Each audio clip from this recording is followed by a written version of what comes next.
Men så var det da etter jul, utover i januar, så begynte vi å høre kanontorden. Og den kom nærmere og nærmere. Det var jo russere som kom i rask marsj vestover, og tyskerne var på flukt. Og da den 24. januar, da var de kommet til nærmeste byen, som heter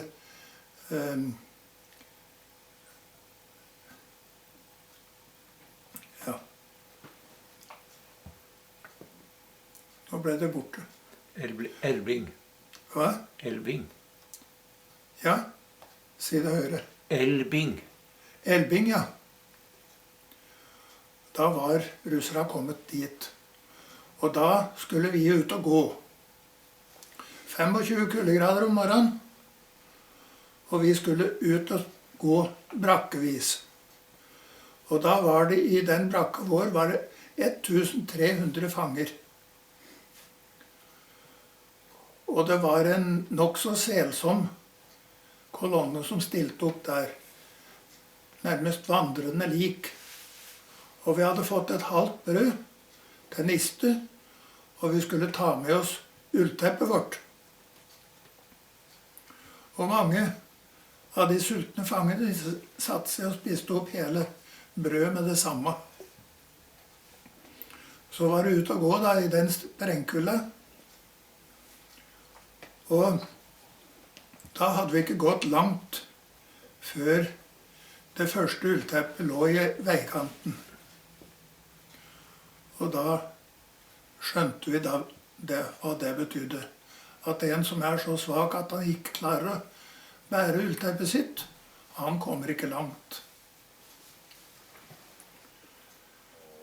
Og det var ikke lenge før det var fanger som rett og slett la seg ned.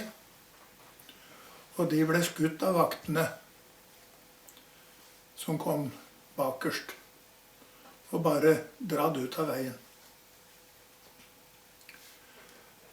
Og vi overnattet da i høyløer. Vi gikk i 10 dager. Og på den tida så gikk vi i alt 200 kilometer. Da vi kom til en liten leir der som heter Navitz, og ble telt opp der, så var vi 650. Det vil si at halvparten lå igjen langs veien. Og jeg har gjort et lite regnestykke. Det var ca. 40 000 som skulle evakueres på den måten. Og hvis halvparten av de lå igjen langs veien, 20 000 som skulle ligge på en strekning på 200 kilometer, et regnestykke som sier at det blir et lik per 10 meter. Så det var litt av en opprydning. Men vi kom jo da til Navitz og ble innlosjert der, og da hadde russere og kanontorden og alt det der gått forbi oss og vestover. Så vi ble liggende der i 1 måned, inntil vi hørte kanontorden igjen, og da kom de fra vest. Så ble vi kalt ut klokka 1 på natta. Da skulle vi ut og gå. De som kunne gå, de skulle stille opp, og de andre, de kunne bare bli igjen. Blant annet han franskmannen som jeg nevnte.